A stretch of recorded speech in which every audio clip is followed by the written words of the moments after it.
What's happening, everybody? We welcome you back to another episode of San Diego Prep Insider. I am thrilled to have Braden Surprenant from all things. Like, he is now basically the way that Brian Dutcher was the head coach in waiting. San Diego State basketball. Braden is now the head coach in waiting of San Diego media, kind of just waiting for a chance to push Ben and Woods off of the top of the mountain and replace them as he is growing in popularity. But we know and love him from the high school football ranks. I have mentioned throughout the season that I occupy maybe the opposite end of the spectrum from Braden, where he is very much the foremost person in having actually crunched and done all of the math, all of the numbers every year, starting around week 6 of the season. He can be counted on for, like, hey, here's the roadmap for this team mathematically, this team mathematically. Whereas I entirely go by gut feeling and give me the sniff test, and they don't pass the eyesight, this, that, or the other intrinsic la BS that I believe in. So I'm really glad to have him on. Braden, I apologize for the long introductions. Thank you for being on.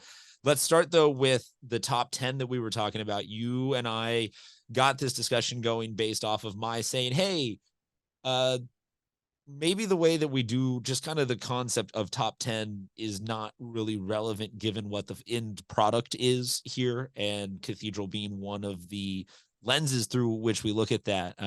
Your thoughts on the top 10 and why you were telling me to just chill out, bro? Well, I mean, I think in general the top 10, there's multiple top 10s now, obviously, with Cal Preps slash Max Preps. I'm gonna refer to them as Cal Preps. Their rating system's the same. Max Preps takes Cal Preps rating system. So if I ever say Cal Preps, you can just assume it's Max Preps. But they do the computer rankings, right? And that determines the playoffs. So in general, that's like, I wouldn't want to say it's like the real top 10, but at the end of the day, I mean, that's the only one that It is really 100%. It is. really matters. And so from there, you have the Union Tribune top 10 that I vote in and you vote in, and all of us media members vote in, and some former coaches and some CIF members. That's more like the human element that you throw in there as well. So that to me is the AP top 25, that you would see in college football. Everybody's got their own opinion. Well, I've seen these teams play, and I think they're better than these teams. And it's kind of the eyeball test top 10, if you will. And I think, I think it's very difficult for a lot of people to grasp the concept of teams, especially Cathedral in this particular sense. And again, I coach there, so take this for what it's worth. With my own biases and everything. But teams that have a losing record, you just assume is like, why are they in the top 10? Like, there's no way they should be in the top 10. But in reality, like with the schedule they played, I mean, they are better than probably a lot of the teams that are in San Diego County. So, I think obviously the Cal Preps ones have to be a big factor. And then people have their own opinions on eyeball tests. I mean, we had a guy calling to the show on the John Katera show and said, why is it Mission Bay ranked in the top 10? Mission Bay should be ranked in the top 10. And it leads to a fun discussion. So I like both polls. I like voting in the top 10. I think it's a great honor that I get to have an opportunity to kind of pick who I think is, at the top and who's not. And I've seen a lot of those schools play, and, I have Cathedral ranked in the top 10, but it's right around 10. So, even I think there's teams better than us, but, I still think it's kind of fun to do, and I think it's a tradition that you can't necessarily get rid of. I think you got to keep it going. Well, so then let me hit you with this. I think my takeaway from all of the continued discussion that I had with and about and looking at different options and thinking and reflecting on it is, what would you say to doing a enrollment top 10 where there is a top 10 for schools that are maybe under 500 kids, and then there's a top 10 for everybody else, or something like that? So that, because yes, what you're saying is entirely true about Cathedral's relative strength of schedule. That's also something that just no Bishop's team will ever book that schedule, ever. No matter if they have Buckner and Moses Mooney and all of the everything they've ever got. Like, some of these schools are never going to rise to that occasion. And so I think that maybe I feel in better conscience agreeing that yes, a 1-9 or a 2-8 or a 3-7 or even like any of those type of cathedral teams could be a top 7 team because of they're just scheduling and playing in a different realm. But it also gives me a chance to rank, Bishops and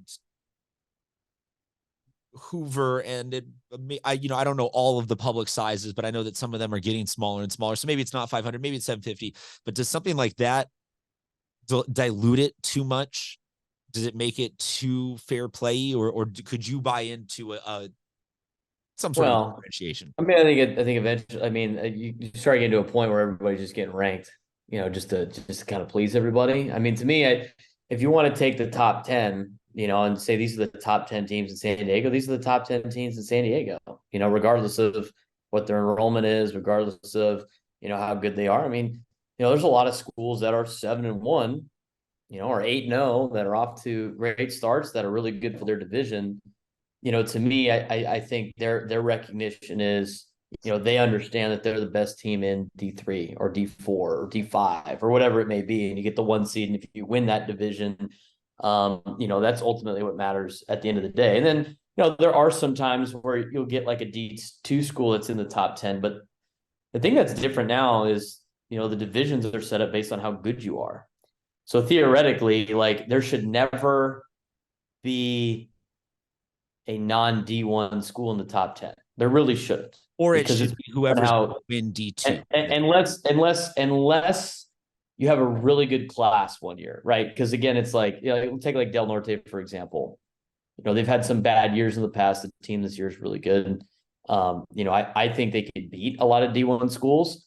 So to me, they would be in D1. Same thing with like, Mater Dei a couple of years ago was like a D3 school because they couldn't jump 2 spots, 2 divisions, and it's based off history, and they had a really good class and all that. And, to me, that would be a school that is, worthy about being in the top 10. But to me, if it's everything's based on how good you are and how good the program is, the top 10 should really just be mostly D1 schools. And by that sense, then you have to have like, a top 10, or you really should be like a top 5 per division. You can really just do a top 4, right? Because, the top 4 teams get a bye in the first round of playoffs anyway. So you can do a top 4 throughout the whole year. And then like, well, Mission Bay is, I don't know what division they're in off the top of my head, but let's just say they're like the best team in D3. I mean, they know they're the best D3 school in San Diego. I do want to mention something about the schedule though, because I have heard this multiple times. People just go like, well, Cathedral has the ability to schedule these games, so it's not fair to all the other schools that they get to play all these tough teams because they have the resources in order to do it. I've heard that like five to 10 times already. The reason why they play out of town is not because they have all these resources, is because they can't find any games. And it's not You're just in a them. safe space here on that. We are fully in agreement on that point right now. I There's no, mean, I will Lincoln, not Lincoln, suffer that idiotic argument of Lincoln's got to go. They did like 2 plane trips. They got to go play all over the state. They're playing in Hawaii. Helix had multiple plane trips, and they're going to San Francisco to play game. I mean, it's just I don't think people realize echelon's got to find all these games. yeah, I don't think people realize that we are not that deep at the upper crust of football. No, And there really isn't 15 schools that are all like, oh hell yeah, we can fill our non-league with epic, going up in here. Like it would require Helix and Granite to stay undefeated every year, all year for the next 5 years. It would, while Carlsbad's doing it, while Mission, the math doesn't math in terms of it. So I'm not going to say that I endorse that at all. I 100% shoot that theory down. I think that if anything, people don't realize how hard it is just to make the right contacts too, out of state and whatnot, or out of section, and appropriately find someone that actually is really actually truly test worthy and difficult, and not just running it up on a weaker section or something like that. right. So Well, that's the best part of Cal Preps. I mean, everybody in the nation is ranked on there.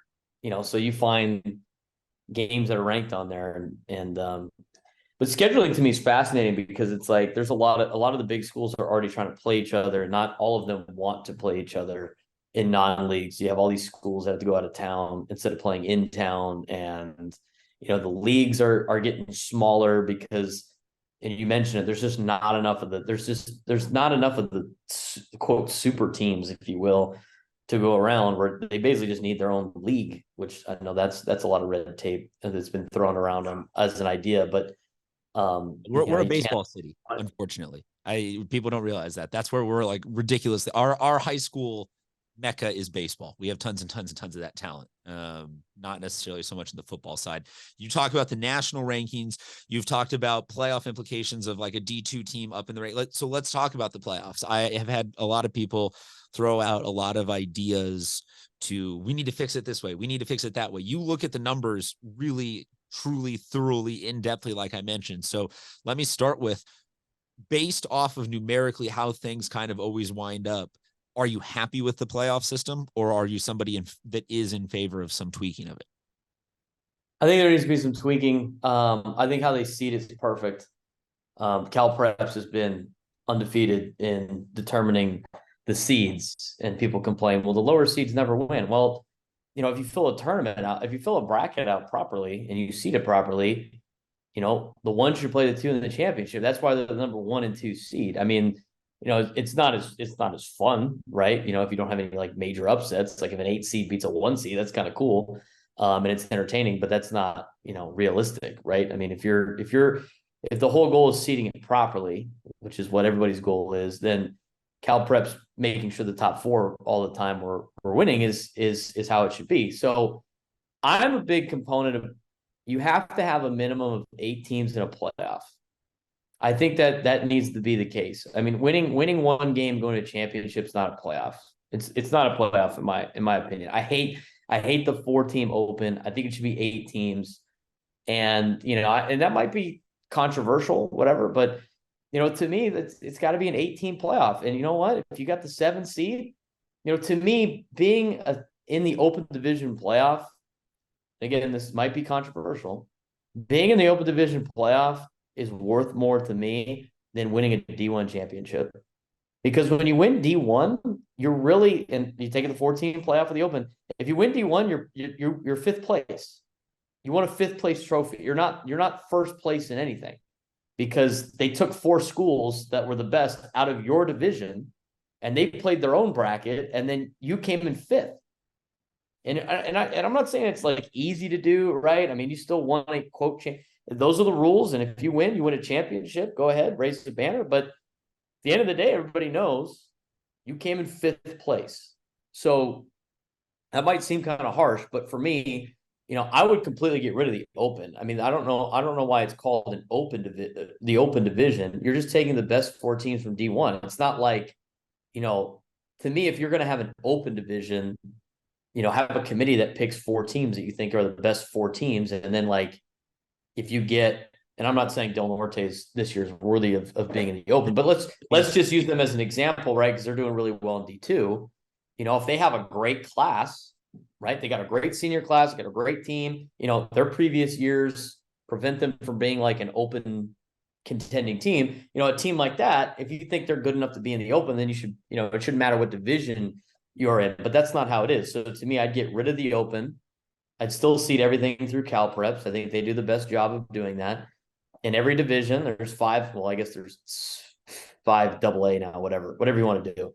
I'd make them all 8-team playoffs, and I'd seed it, and then let's go. That's how I would do it. Before we kind of pick on a bunch of different things, I know you want to kind of ask some follow-ups on that. I do like the Southern Section's idea of making the divisions at the end of the season. I do think that's a promising idea, and I honestly think that's pretty fair too. We could talk about that later if you want. I have become a pretty big proponent of the Southern Section model, and I think that honestly, your 8-team assessment is not wrong in any way, shape, and form. I think that the open being a truly open would also be a fascinating idea, but I think that probably in the end, you're right that there's not enough consistently world-ending D2 or 3 teams like a Modern Day or like anything like that to really have it be that. So it probably just ends up kind of being back to, they always pick D1. Everyone gets complaining about it. So I'm with you on, pick and choose your battles, certainly. But I think that you nailed it with the Southern Section thing. I like I like the 8 because I think it's a much more, it feels like a much more realistic dose of playoffs are worth something. It's good teams. You're not necessarily getting 2 and 8 Right. too aggressively featured in these bottom rounds of absolute gimme blowout games. I think that also hopefully that means that because that playoffs are one less round potentially. Yes. Yes, it'd be one less round, which I think would be better for us anyway, because we're trying to compete with the state play. Then you don't have to start the season in July, So and okay, so start. yeah, so that's what I was going to ask is does that buy a week on either end then? So you have the season moving back. I love that. Yes, then I can be, well, consider me 100% sign on the dotted line. I will back that proposal. I love that. Buy another week of the Yeah, season. I mean that's what I think we should do in general. I mean, the season's starting way too early. They don't give you enough time to get ready for the first game. I saw Lane tweeted that out today, if I'm not mistaken. I think it's a huge thing. And look, I'm a big component of the state playoff. I think that's fun. I think every section winner getting an opportunity to play for a state championship, great. Because when you and I played, that wasn't the case. It was, you better be better than like half the southern section and beat everybody by 60 points if you want to get an invite to the state championship. So I do like that element. I think you should have a state championship, based on how we would do things, and maybe opens up another bye or whatever. But I like the 8 teams. I like seeding it at the end of the year, and seeding the divisions at the end of the year, and get you, you're going against, you'd be seeding brackets that are your caliber team. I mean, you'd have 8 teams that are relatively the same.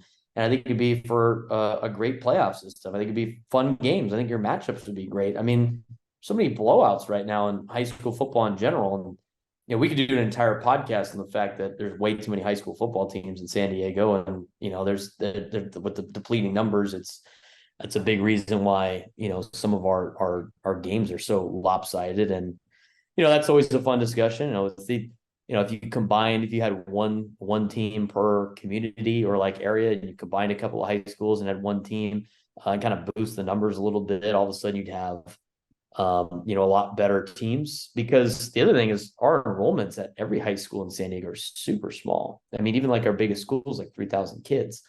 You go to Texas, their schools are 7,000 kids.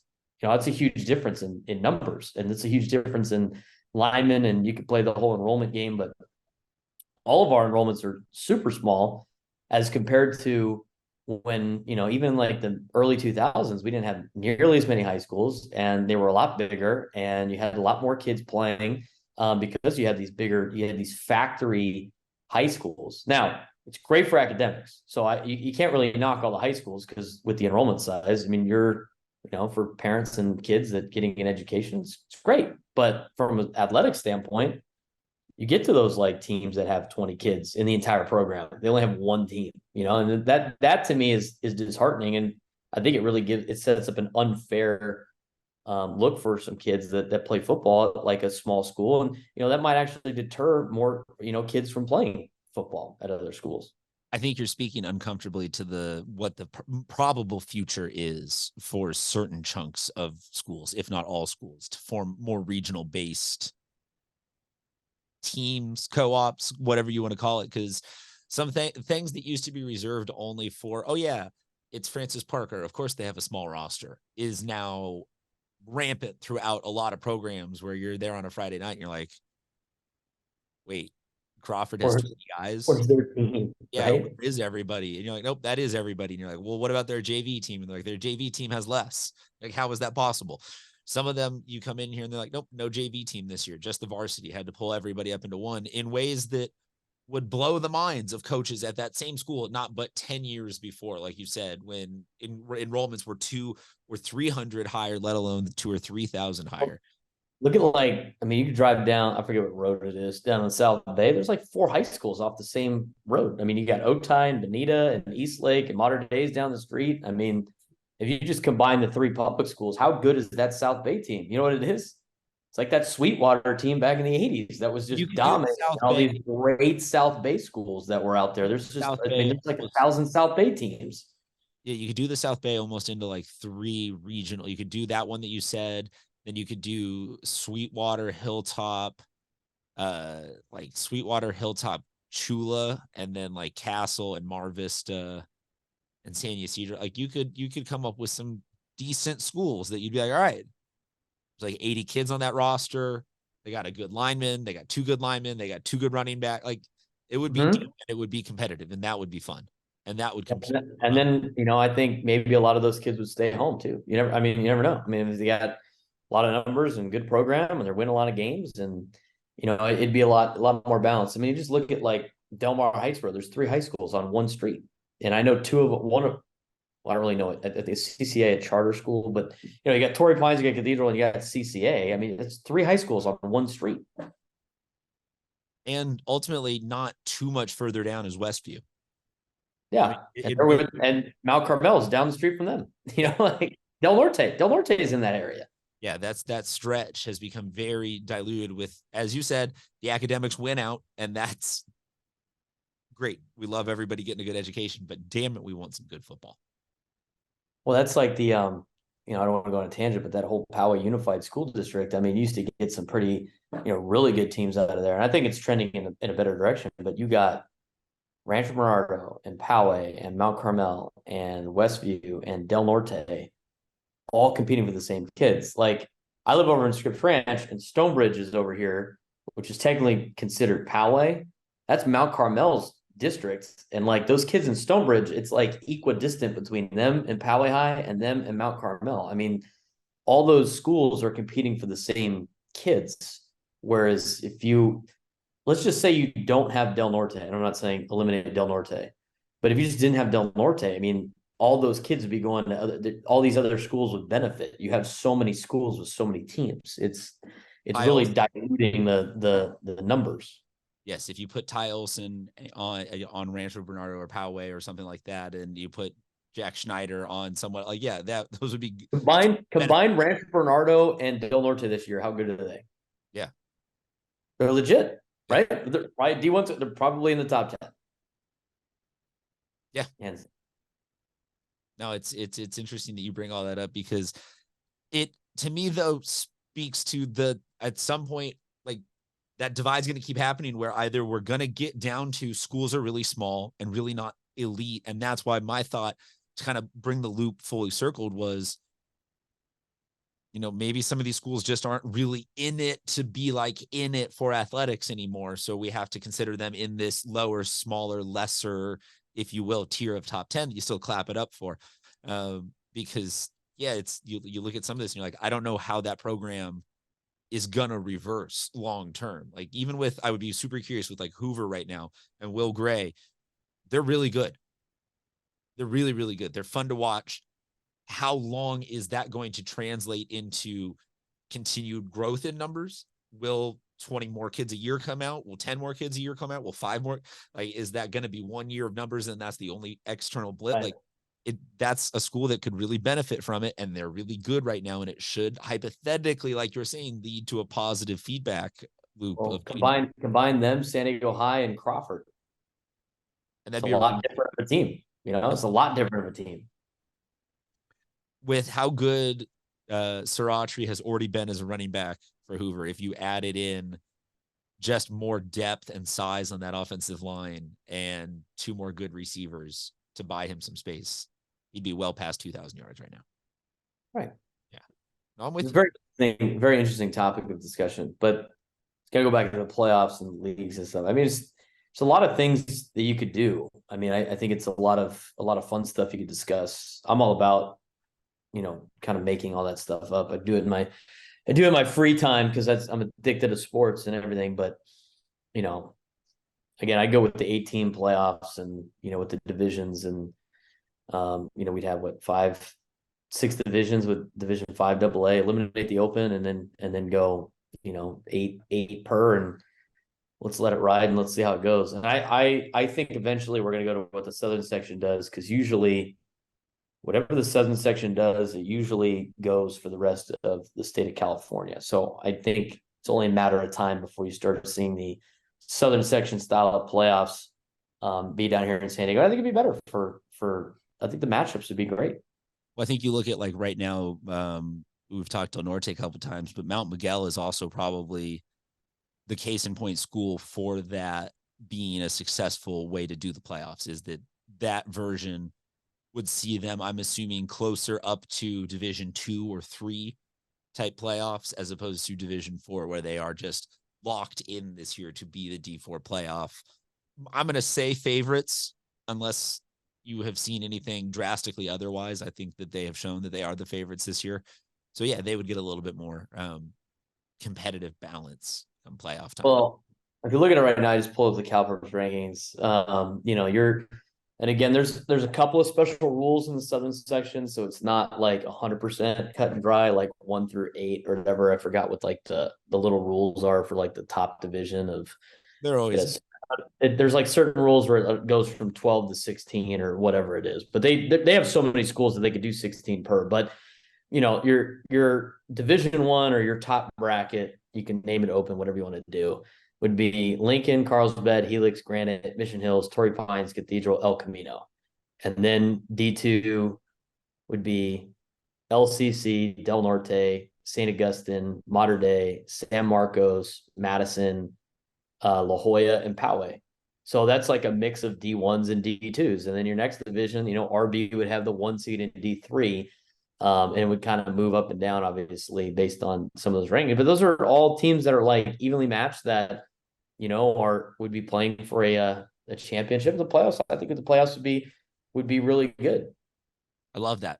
Yeah. No, and then RB versus Mount Miguel for the D3 finals or something like that. Right. I mean, you'd be getting good matchups, and you'd play up to a spot, and that way you would eliminate. And I'm all about teams moving up if they do well, but it would eliminate those teams or those schools that had a really good year and then they graduated a bunch of kids and then it was not going to be the same. Like, Poway, right? So Poway's not as good as they were last year. They had like 36 seniors and they knew, they were going to lose 36 kids, right? They're not, but they got bumped up to the Avocado League and they're in, obviously they made the Open last year. They're already in D1, but you have a down year, you're not just like the fodder for everybody else. You would be placed in a bracket that is more your caliber and it would be better. Now, the one caveat to that is I think you would have to make a predetermined small school kind of division, or maybe you add one, because you start going down that list. I mean, it's very quick how many times you're seeding teams before you even get to like D4. So like, teams like Francis Parker, well, I guess they're 2 and 6, but like, let me find like a really good team. Teams like Tri-City Christian, right? They're in Division 5 AA. They're 7 and 1. I mean, they wouldn't even be close to a playoff spot. So you would have to kind of create that Division 5 AA, which they did this year, and have a small school division. And, maybe that's predetermined and kind of goes with what you were saying before, with like a small school rankings. Maybe you have like a 500 kids or less division, and if you want to opt into that, you can. And that's what you do. So those teams can have like a playoff, because obviously there's enough of those schools that you could probably make your own division with that. But I don't know how the Southern section big school can ultimately fall into, because of poor performance, fall into that bracket and are buffered from that. I like that. Yeah, like a predetermined, like locked one, right? Where it's like Army, Navy, and O'Farrell Charter, and Tri-City, and maybe Orange Glen. All those teams that are currently in Division 5 AA. You could play yourself out of it the next year, but that's predetermined before the season starts, and that sort of thing. But I prefer this Southern section deal, because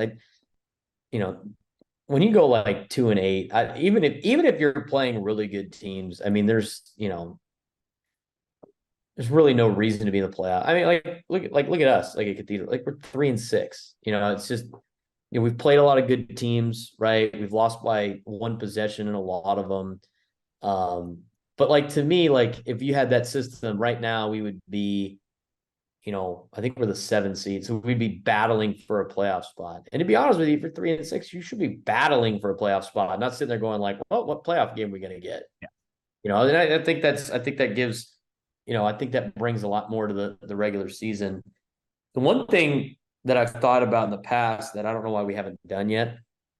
And it's funny, I was actually talking with an East County coach last night because we're talking about scheduling for next year. But I would love to see, and I don't know how you would have to do this. Again, I think there's a lot of red tape, but I would love to see, like an ACC Big Ten challenge in high school football. So like an Avocado League, Western League crossover, or a Western League Grossmont Hills crossover, or a Grossmont Valley Eastern League crossover where all the teams play. And that's like your week 1 or week 2 game, whatever. And it helps with the non-conference. And you get paired up with the team that's your caliber. And maybe you do it, you do it the year before. Obviously, you'd have to do it like that. You couldn't do it during the season. That'd be too much work. But, I think some of those would be kind of fun, built into the schedule where some of those leagues predetermine that they're going to play each other. And you just go, the 2-1s play each other, the 2-2s play each other, 2-3s, that sort of deal. Then we got week 2 of the season is just always the Avo Western Showdown or something like that. I like that. Right. Yeah, it'd be kind of fun. And then you're competing against the Avocado League with your fellow Western League rivals, right? And you can give a trophy to the teams that won, and you can play it at a neutral site, maybe play it like USD or one of the whatever's. I mean, you could do like a jamboree or something. I mean, these are all like just kind of fun ideas. Like you do the honorable, right? As all Cathedral. What if you did like a Western League, Avocado League showdown at USD and you played there for 2 days, back to back? I mean, that'd be kind of fun, right? I mean, those are fun things that like would make it enticing for you. You could do like a Southern section versus San Diego section showcase somewhere.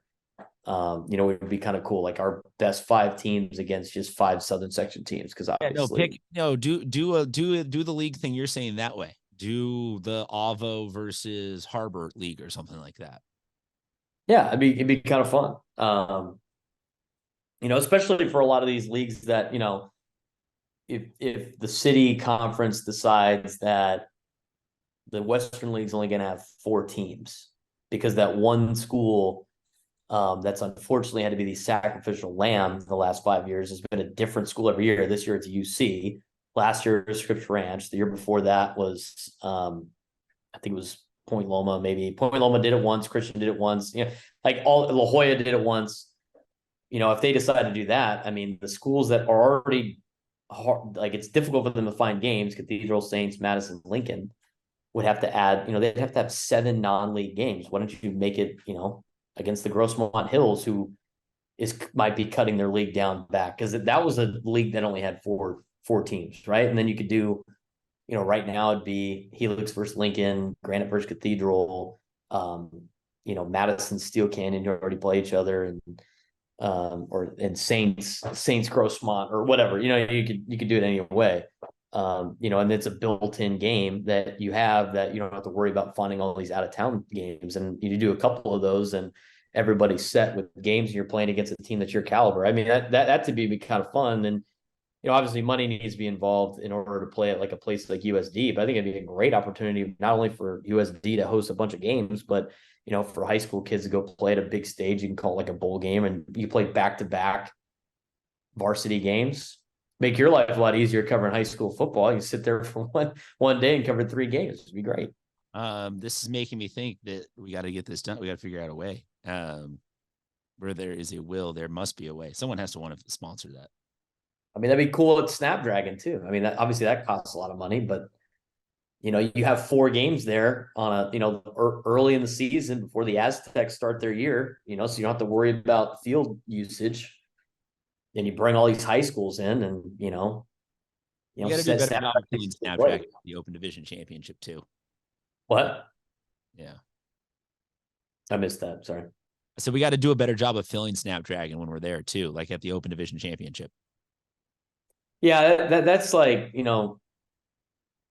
it's such a weird deal how they did that. Like how they do that with, they only fill in one side and it's only the Open Division. And I don't know, it's just different than what it was like back in the Qualcomm days. But the thing that's disheartening, I've said this on air before, but like you go to other states And they put these games on not out of the kindness of their heart, but like to like help the community out. And like in California, we don't do that. You know, like when I was in Texas, every playoff game, and granted, they get a lot more people at their games, so I'm sure there's like a deal that they work out. But you know, there's regular season games at Cowboy Stadium. I mean, there's a game there every Friday night. They're playing games there all the time.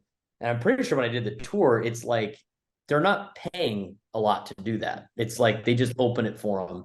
It's just And intrinsically built in a little bit more into the culture there that the teams that have right, but like abilities share them. it's not just Texas though. It's like all these other states. But like you get to California and it's like, well, how much money are you going to pay me for it? And to me, it's like it needs to be viewed as playing there's the loss leader, and then you make money on everything else, or like you're showcasing your stadium. So you know, in Texas, I remember there's like week one playoff was like at Energy Stadium down in Houston, and then your second playoff game was in San Antonio, and then you're at the Alamo Dome, and then your third playoff game was at, you know, Jerry's World. I watched the quarterfinal playoff game at Cowboy Stadium.